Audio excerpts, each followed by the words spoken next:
Existem histórias que desafiam o tempo. Relatos que misturam medo, curiosidade e algo inexplicável. Casos em que o céu parece esconder segredos que o homem ainda não conseguiu decifrar. E entre todos eles, um se destaca. Um episódio que uniu militares da Força Aérea Brasileira, cientistas e civis em torno de um mesmo enigma. O que afinal estava sobrevoando o norte do Brasil? Essa é a história da Operação Prato, uma das investigações ufológicas mais intrigantes e obscuras já registradas. Tudo teve início em 1977, na isolada cidade de Colares, no estado do Pará. Os moradores começaram a relatar a presença de estranhas luzes no céu. Esferas brilhantes, silenciosas, que se moviam como se estivessem observando o povoado. Alguns diziam que eram naves, outros espíritos. Mas para quem viveu aquilo não havia dúvida. Aquelas luzes pareciam vivas. Logo, os acontecimentos se tornaram assustadores. Homens e mulheres começaram a apresentar ferimentos misteriosos, marcas circulares na pele e uma fraqueza intensa, como se algo tivesse drenado suas forças. Esses ataques ficaram conhecidos como a ação do chupa-chupa, uma expressão popular da região para descrever o fenômeno que parecia sugar energia ou sangue. A situação se agravou tanto que a Força Aérea Brasileira decidiu agir. Sob o comando do capitão Uirangê Holanda, foi criada uma operação secreta da aeronáutica, Operação Prato. A missão era clara: investigar o que estava acontecendo em Colares e nas cidades vizinhas. O que os militares encontraram, no entanto, foi muito além do esperado. Registros, fotos, depoimentos e até medições de radiação indicavam que algo muito real estava acontecendo. Segundo documentos posteriores, os oficiais chegaram a observar luzes que se moviam de forma inteligente, reagindo à presença humana e acompanhando helicópteros militares. Durante reuniões oficiais, militares do alto comando da Força Aérea confirmaram que o fenômeno era levado a sério. Eles admitiram com cautela que o Brasil rastreava objetos aéreos não identificados desde 1954, chamando-os de tráfego H. Esses registros vinham sendo coletados de forma sistemática e não eram casos isolados. Na época, os líderes da aeronáutica prometeram transparência, dizendo que ajudariam a tornar públicos os arquivos sobre o tema e até criariam um comitê misto com militares e civis para estudar o fenômeno. Mas o tempo passou e a promessa ficou no ar. Mesmo assim, o Brasil acabou se tornando um dos países mais abertos em relação à ufologia. Hoje existem mais de 25 quilos de documentos oficiais, fotos, esboços, relatórios e gravações, liberados para consulta. E entre eles, há menções diretas à Operação Prato. Esses relatórios descrevem com detalhes a movimentação das luzes, depoimentos de pilotos, controladores de tráfego aéreo e civis que juram ter sido perseguidos por algo que não era humano. Tudo registrado, analisado e arquivado pela Força Aérea Brasileira. À medida que os dias passavam, as aparições aumentavam. Os radares captavam ecos desconhecidos, as bússolas falhavam e até os rádios dos militares começaram a sofrer interferências. O que parecia apenas uma investigação de rotina se transformava em algo muito maior, uma experiência que mudaria para sempre a vida daqueles homens. Na escuridão da selva amazônica, longe dos olhos do mundo, começava uma das missões mais misteriosas da história militar brasileira. Uma operação que, décadas depois, ainda levantaria perguntas que ninguém conseguiu responder. E o que eles descobriram ali foi algo que a aeronáutica jamais esqueceu. Outubro de 1977. Sob ordens diretas da Força Aérea Brasileira, o capitão Uirangê Holanda recebeu uma missão delicada: liderar uma equipe de campo para investigar as misteriosas luzes que aterrorizavam o litoral do Pará. A operação foi batizada de Prato, e seu objetivo era simples, pelo menos no papel: observar, registrar e relatar tudo o que fosse possível sobre os fenômenos luminosos que estavam acontecendo na região de Colares, Vigia, Santo Antônio do Tauá e Baía do Sol. O grupo era formado por cerca de 7 militares da aeronáutica, todos com experiência em reconhecimento aéreo e fotografia. Entre os equipamentos, eles levavam câmeras de longo alcance, binóculos, gravadores, bússolas e instrumentos de medição eletromagnética. Nada foi deixado ao acaso. Durante o dia, eles colhiam depoimentos de moradores como pescadores, lavradores e mulheres simples que descreviam as luzes com espanto e muito medo. Já à noite, eles se posicionavam em pontos estratégicos, observando o horizonte, esperando pelo desconhecido.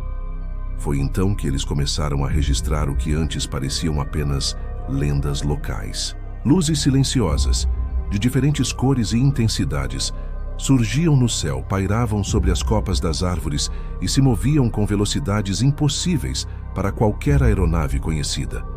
Algumas dessas luzes se dividiam em 2, 3 até 4 partes, e depois voltavam a se unir, como se fossem um único corpo inteligente.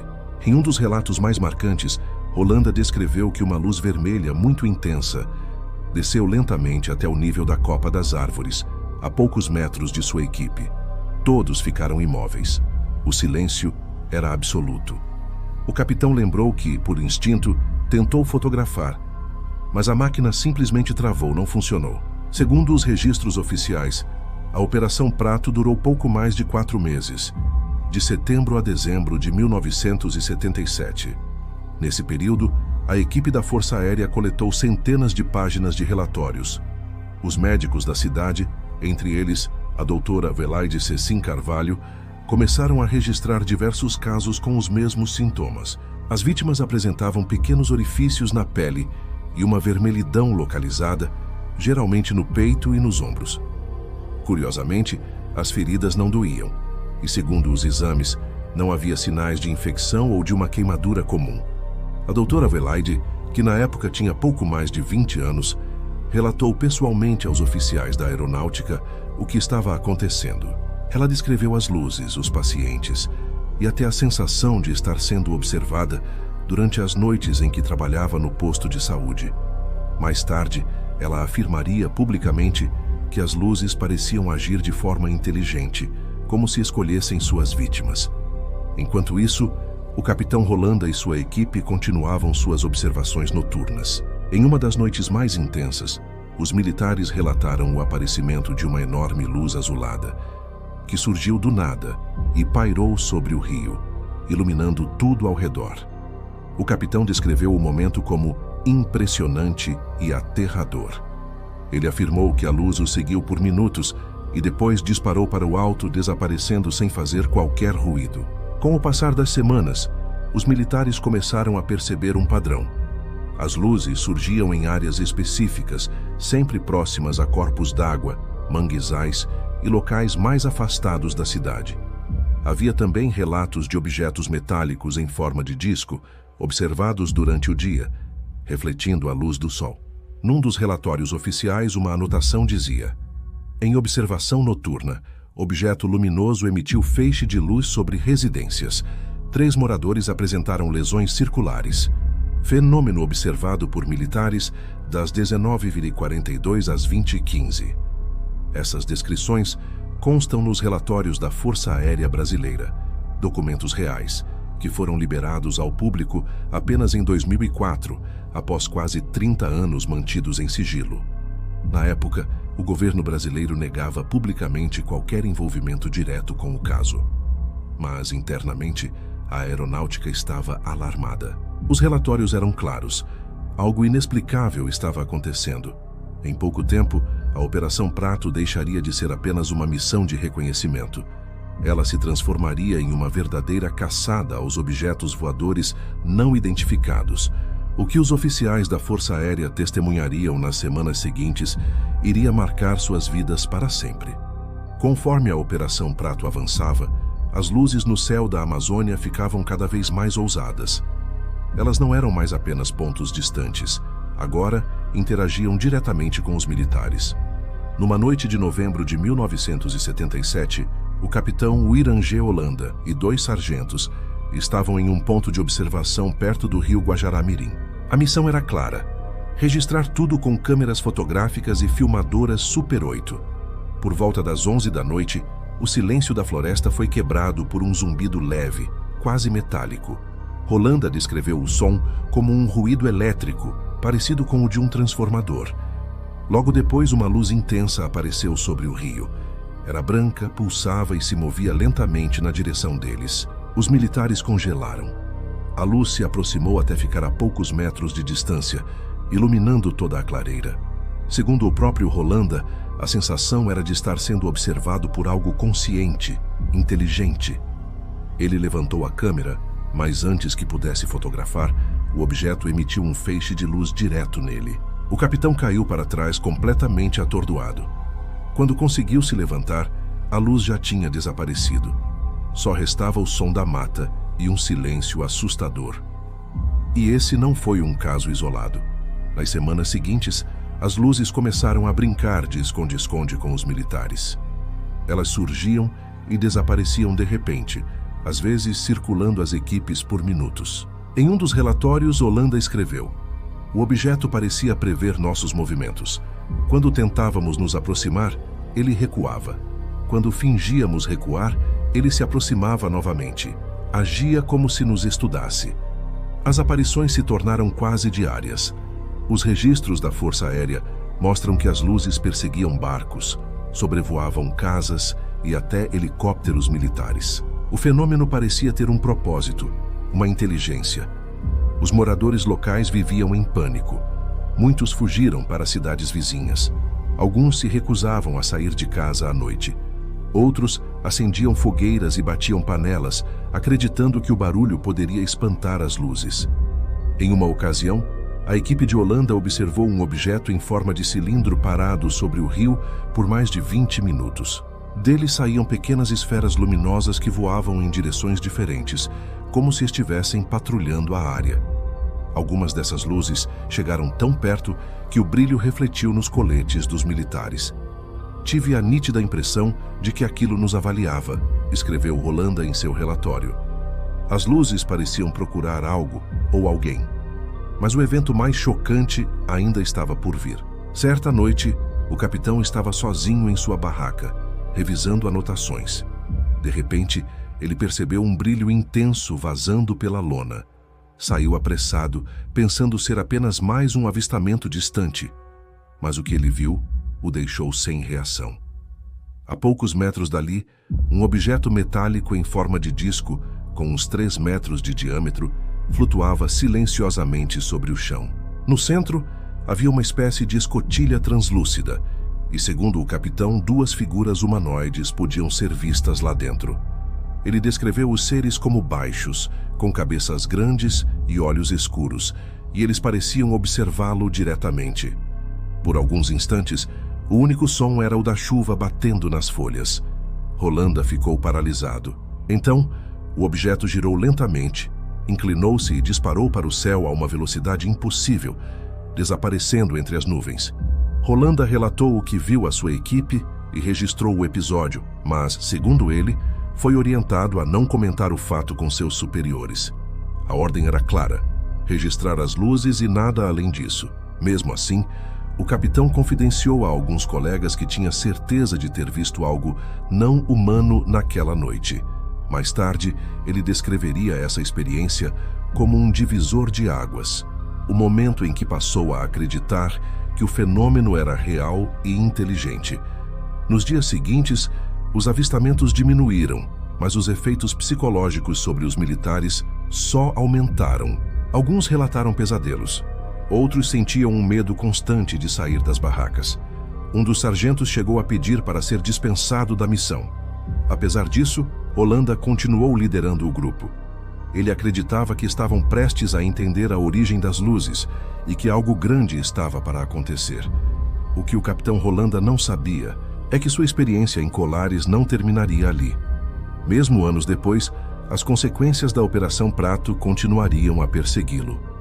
A Operação Prato foi oficialmente encerrada em dezembro de 1977. Após 4 meses de investigações intensas, a Força Aérea Brasileira declarou que não havia encontrado nenhuma anomalia comprovadamente ameaçadora. Mas, nos bastidores, o clima era outro. Os relatórios internos mostravam evidências físicas e testemunhais que contradiziam o comunicado oficial. Fotos, filmes e medições de radiação apontavam para algo real, concreto e, sobretudo, inexplicável. Mesmo assim, o comando decidiu encerrar a missão e ordenar sigilo absoluto sobre tudo o que havia sido observado. O capitão Uiranger Rolanda e sua equipe foram instruídos a não comentar nada com a imprensa e entregar todo o material coletado à sede da Aeronáutica, em Brasília. As ordens vinham diretamente do alto comando. Nenhuma explicação adicional foi dada. Pouco tempo depois, parte da equipe foi transferida. Outros se aposentaram. E assim, o caso desapareceu, engolido pelo silêncio. Mas, para Rolanda, aquele silêncio se transformou em um peso insuportável. Ele começou a ter pesadelos recorrentes com as luzes, uma sensação constante de ser observado e períodos de isolamento. Colegas notaram que ele evitava falar sobre o assunto, mas quando o fazia, parecia tomado por uma mistura de medo e fascínio. Anos se passaram. O capitão deixou a Força Aérea e tentou levar uma vida normal, mas em seu íntimo sabia que o que havia testemunhado não podia ser esquecido.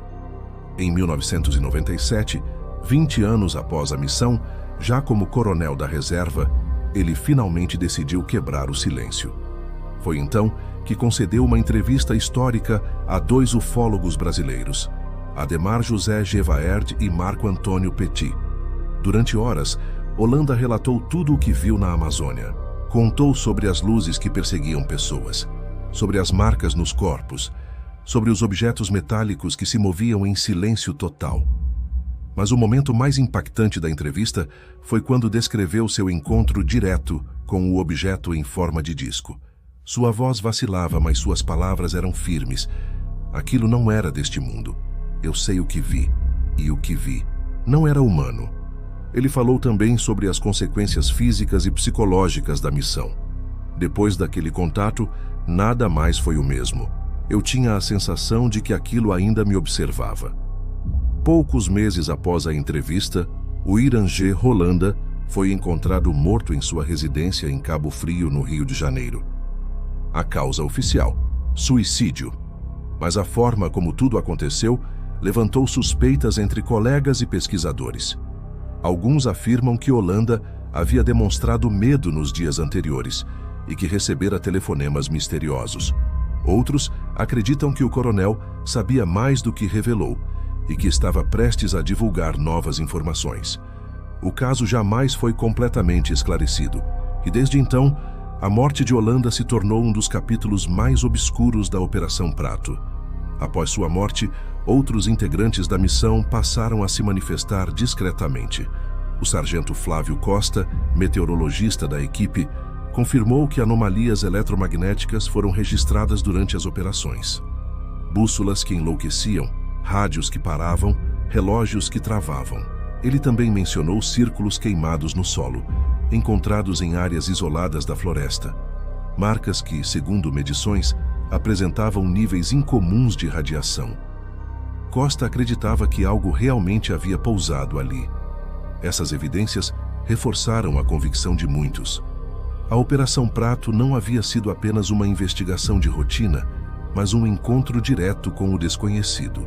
E mesmo décadas depois, a sombra do que aconteceu em Colares ainda paira sobre a Força Aérea Brasileira.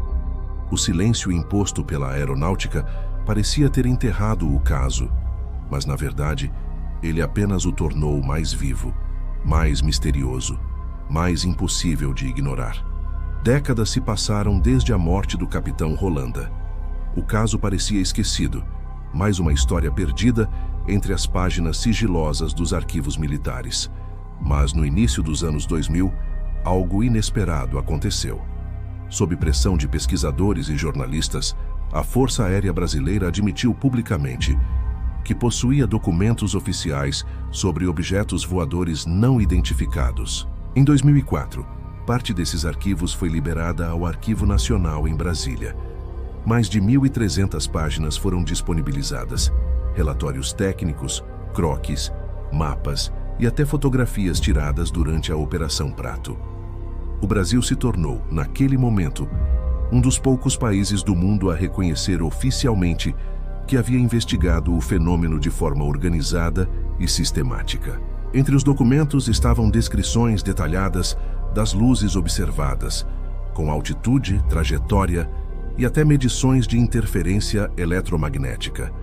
Relatórios médicos mencionavam sintomas em vítimas, queimaduras localizadas, fraqueza e anemia inexplicável, possivelmente decorrente de perda de sangue. E alguns dos relatos falavam sobre feixes de luz direcionados que atingiam pessoas com precisão cirúrgica.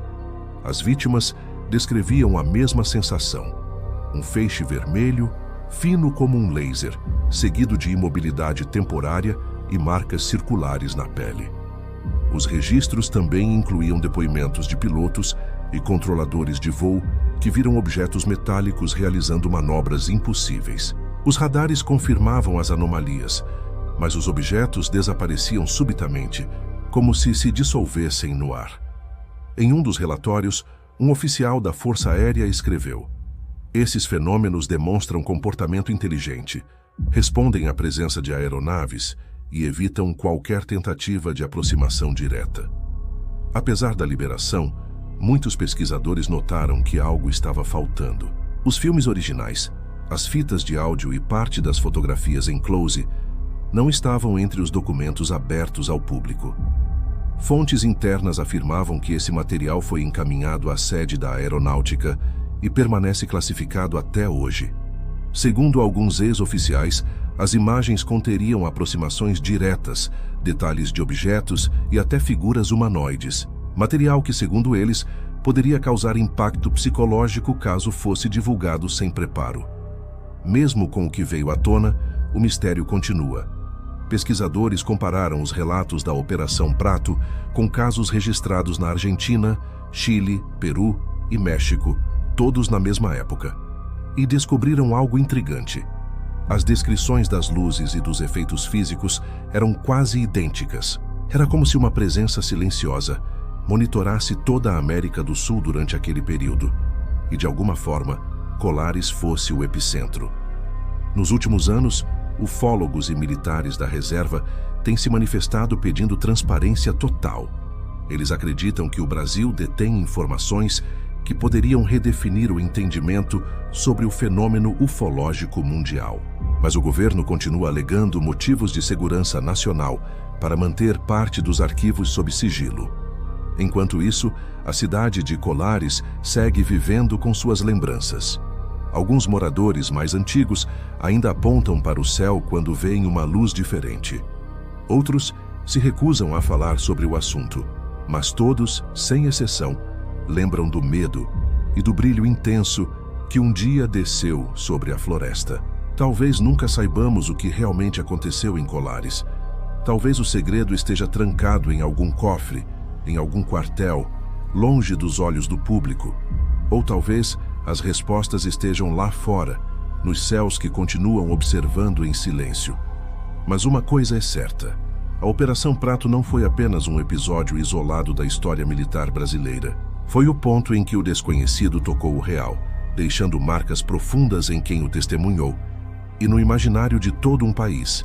E se eles nunca tiverem ido embora? E se sempre estiveram aqui? O que você acha desse caso? Deixe sua opinião nos comentários. Humanos, até a próxima verdade distorcida. E aí, curtiu a jornada de hoje? Se você chegou até o finalzinho, meu muito obrigado de coração. A sua companhia faz toda a diferença.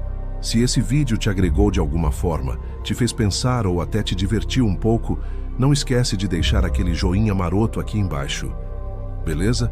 Isso ajuda demais o nosso trabalho a alcançar mais gente. E claro, se você é novo por aqui e quer embarcar em outras aventuras como essa, aproveita e clica no botão de se inscrever e ativa o sininho. Assim, você não perde nenhuma novidade e fica por dentro de tudo que rola no canal. Tem muita coisa boa vindo por aí, e eu adoraria ter você junto com a gente na próxima. Valeu, galera, um abraço e até o próximo vídeo.